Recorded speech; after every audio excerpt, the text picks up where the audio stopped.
नमस्कार. मी श्री वसंत ज्ञानदेव मोरे. माझ्या वसंत डी मोरे या यूट्यूब चॅनेलमध्ये आपले मनपूर्वक स्वागत करतो. नमस्कार मित्रांनो, आज आपण माझ्या या व्हिडिओमधून संकटमोचक विनायक मंदिर, देवगिरी किल्ला, दौलताबाद, संभाजीनगर या किल्ल्यावरील गणपती मंदिराविषयीची सविस्तरपणे माहिती जाणून घेऊया.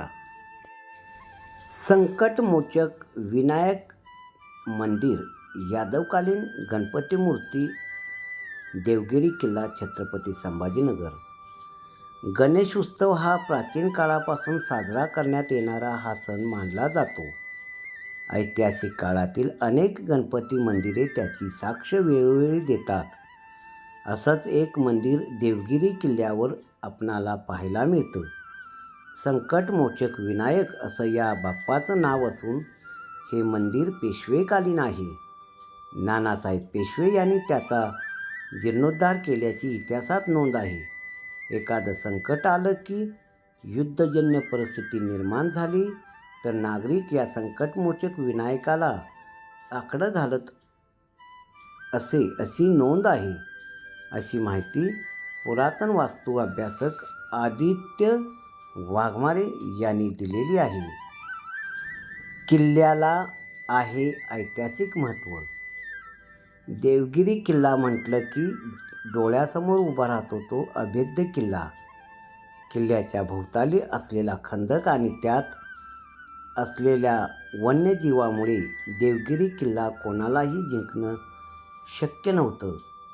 यादव वंशातील भिल्लम पाचवे याने 12व्या शतकात या किल्ल्याची निर्मिती केली होती. मजबूत तटबंदी आणि व्यापारासाठी योग्य जागेवर असल्याचे यादव साम्राज्याची राजधानी म्हणून देवगिरी किल्ल्याची ओळख मिळालेली आहे. इतकंच काय तर मुघल बादशाह औरंगजेबाला त्याच्या साम्राज्याची राजधानी दौलताबाद इथं हलवायची इच्छा होती. असा हा किल्ला आजही इतिहासाची साक्ष देत उभा आहे. या अभेद्य किल्ल्यावर असलेले नवसाला पावणाऱ्या संकटमोचक विनायकाचं मंदिर आजही सुस्थितीत आहे. आजही अनेक भाविक किल्ल्यावर फक्त गणरायाच्या दर्शनासाठी येतात. मराठा इतिहासातील उत्तम नमुना. मराठा साम्राज्याची सत्ता असताना अनेक मंदिराची निर्मिती करण्यात आली. त्यापैकी एक देवगिरी किल्ल्यातील संकटमोचक विनायक मंदिर मानलं जातं. किल्ला चढताना मध्यस्थानी डाव्या बाजूला एका दगडी मंदिर सर्वांचं लक्ष वेधून घेतं. शांत आणि समृद्ध अशी ही वास्तू प्रत्येकाला शांती मिळत असल्याचा अनुभव देते. इतिहासात असलेल्या नोंदीनुसार इथं असलेली गणरायाची मूर्ती यादवकालीन असून पेशवे काळात या मंदिराचा जीर्णोद्धार करण्यात आला. इसवी सन 1760च्या सुमारास नानासाहेब पेशवे यांनी त्या काळी जीर्णोद्धार केला होता. त्यासाठी तिजोरीतून 6,000 रुपयाची तरतूद करण्यात आली होती.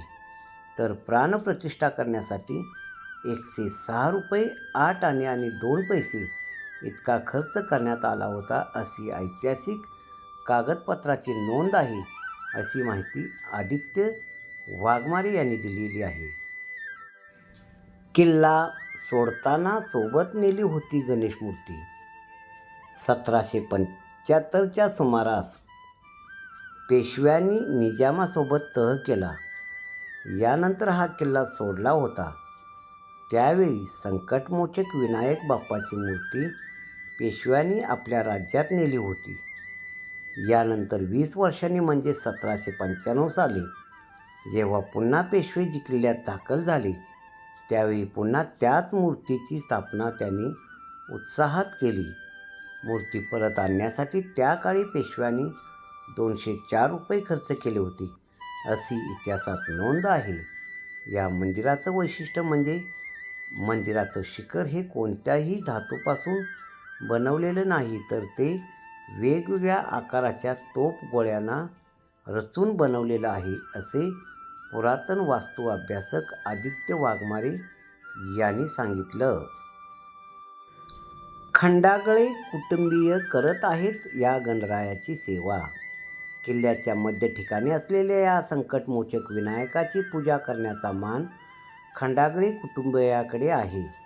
मंदिराचा परिसर स्वच्छ ठेवणं, गणरायाची विधिवत पूजा करण्याचा मान त्यांच्याकडे आहे.